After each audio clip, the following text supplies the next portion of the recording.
जय हिंद मित्र आणि मैत्रिणींनो, आपल्या सर्वांचं स्वागत आहे स्वप्न खाकीचं या यूट्यूब चॅनलमध्ये। तर आज आपण एक महत्त्वाचा विषय क्लिअर करणार आहे, तो म्हटलं तर लेखी परीक्षा। आता पोलीस भरतीची लेखी परीक्षा कधीपर्यंत होऊ शकतोय आणि तुम्हाला किती वेळ भेटू शकतो, तर चला आपण या व्हिडिओमध्ये सविस्तर चर्चा करणार आहे त्या विषयावर।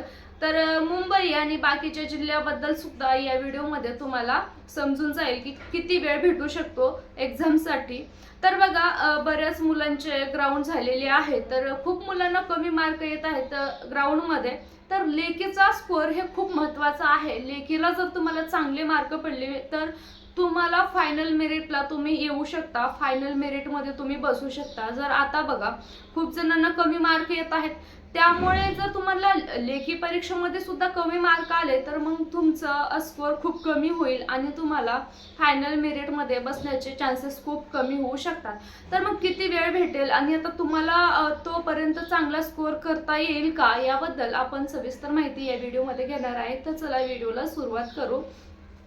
तर बघा, मुंबईची जी एक्झाम आहे ते जवळपास 2 महिने तर तुम्हाला एक्झामसाठी भेटू शकतात। आता का भेटू शकतात 2 महिने आणि कशावरनं ते सुद्धा आपण बघूया।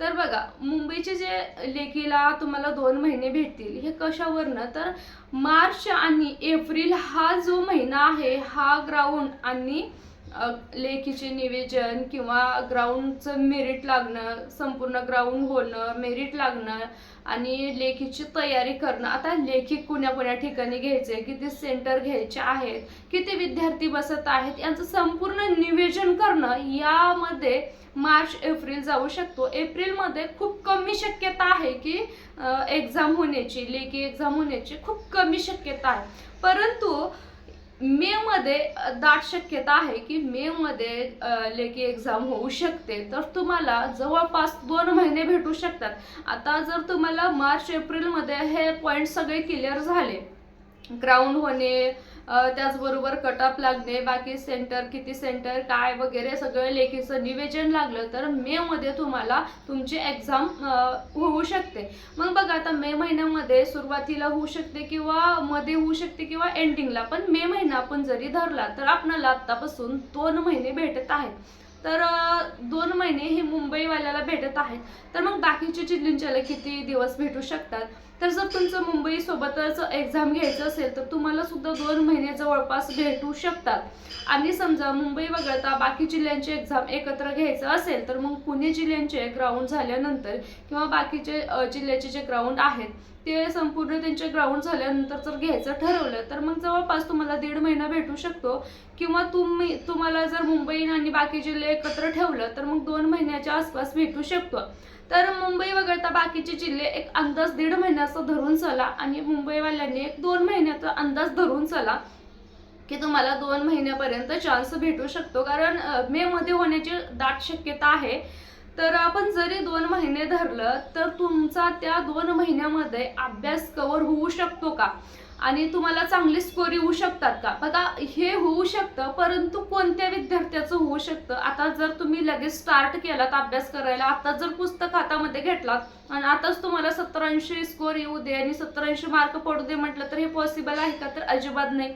कारण बघा, तुमचा अगोदर अभ्यास होणं गरजेचं आहे। तुम्ही आधी थोडाफार तर अभ्यास करणं गरजेचं आहे आणि तुम्हाला माहीतच नाही की पोलीस भरतीचा अभ्यास काय आहे, कोणते सब्जेक्ट आहेत आणि कोणते विषय आहेत, कसे प्रश्न आहेत, त्याबद्दल काहीच जर माहिती नसेल मग लगेच 2 महिन्यामध्ये संपूर्ण कव्हर होऊन एक्झामला तुम्हाला चांगले मार्क येणं पॉसिबल नाही। त्यासाठी ज्या विद्यार्थ्यांचा थोडाफार का होणं अभ्यास झालेला आहे, ज्यांना पोलीस भरतीला कसे क्वेश्चन विचारले जातात, पोलीस भरतीला नेमकं काय सब्जेक्ट आहेत, त्यांचे सब्जेक्ट क्लिअर झालेले असेल पण स्कोअर कमी येत असेल, एक्झाममध्ये स्कोअर कमी येत असेल, अभ्यास झालाय, भरपूर वेळ त्यांनी अभ्यासाला दिलेला आहे, परंतु एक्झाम सोडवते वेळेस ज्यावेळेस पेपर सोडवत आहेत त्यावेळेस स्कोअर कमी येत आहे किंवा वेळ पुरत नाही, हे प्रॉब्लेम असेल तर हे कव्हर होऊ शकते। किंवा एखादी पॉईंट आहेत, काही पॉईंट महत्त्वाचे, तर ते महत्त्वाचे पॉईंट जर तुम्ही कव्हर केला तर तुमचा स्कोअर खरंच चांगला येणार आहे। तर बऱ्यापैकी ज्यांचा अभ्यास झालेला आहे तर त्यांनी आता एक्झाम कसं सोडवायचं आहे, क्वेश्चन पेपर कसं सोडवायचं आहे, कोणते पॉईंट क्लिअर करायचं आहे, हे बघा पोलीस भरतीच्या परीक्षाला कोणते क्वेश्चन येतात त्याच्या दृष्टिकोनातून तुम्हाला अभ्यास करायचा आहे. आता महत्त्वाचे पॉईंट काय आहेत, क्वेश्चन कसे आहेत, कोणते क्वेश्चन रिपीट होऊ शकतात, क्वेश्चन पेपर कसे सोडवायचे. आता तुम्हाला संपूर्ण क्वेश्चन येणं सुद्धा महत्त्वाचं नाही की तुम्हाला बघा 100 पैकी 100 क्वेश्चन तुम्हाला येत असतील पण तुम्हाला टायमिंग लागत असेल 2.5 तास, तर मग त्याचा फायदा सुद्धा काहीच नाही. तुम्हाला सगळे क्वेश्चन येणे किंवा चांगल्यापैकी प्रश्न तुम्हाला येत असतील, तुमचा चांगला अभ्यास झाला, बरं टायमिंग मॅनेजमेंट हे सुद्धा गरजेचं आहे. टायमिंग मॅनेजमेंट करणं आता तुम्हाला शिकायचं आहे. तुम्हाला क्वेश्चन सोडवते वेळेस कोणत्या क्वेश्चनला किती वेळ द्यायचा आहे, हार्ड क्वेश्चन सोपे क्वेश्चन कधी सोडवायचे आहेत आणि तुम्हाला शेवटपर्यंत तुम्हाला क्वेश्चन बघायचे, 100 पर्यंत तुम्हाला आकड्यापर्यंत जायचं आहे. काही विद्यार्थी मध्ये मध्ये मध्ये मध्ये क्वेश्चन सोडवतात आणि जे हार्ड क्वेश्चन असेल त्याला पकडून बसतात, शेवटी जात नाही, शेवटी सोपे क्वेश्चन असतात. 1-2 क्वेश्चनमुळे तुमचे 5-6 क्वेश्चन असेच जातात, त्याला बघतही नाही. ज्यावेळेस आपण क्वेश्चन पेपर चेक करतो त्यावेळेस समजतं ही क्वेश्चन खूप सोपे होते, मला येत होते, परंतु मी तिथपर्यंत पोहोचलोच नाही आणि ते मला माहीतच नाही, हे प्रॉब्लेम होते. ह्या सगळ्या प्रॉब्लेम दूर करायचे आहेत. कुठं सिली मिस्टेक होत आहे, कोणते क्वेश्चन राहत आहेत, कोणत्या क्वेश्चनला आपण जास्त वेळ देतोय, कोणत्या क्वेश्चनला विनाकारण वेळ जातोय, कोणते क्वेश्चन आपल्या हातातले आहेत, कोणत्या क्वेश्चनमध्ये आपली चूक होत आहे आणि कोणते पॉईंट असे आहेत की ती रिपीट होऊ शकतात, ते क्वेश्चन रिपीट होऊ शकतात. ते पॉईंट जर आपण क्लिअर केलं तर आपल्याला स्कोर वाढू शकतं. कोणता सब्जेक्ट असा आहे, गणित, GK किंवा करंट अफेअर्स असू द्या किंवा मराठी व्याकरण असू द्या, ह्या कोणत्या विषयावर जास्त भर दिली पाहिजे याबद्दल संपूर्ण जर तुम्ही व्यवस्थित नियोजन केला तर 100% तुमच्या अभ्यासामध्ये, तुमच्या स्कोअरमध्ये, तुमच्या मार्कामध्ये वाढ होणार आहे.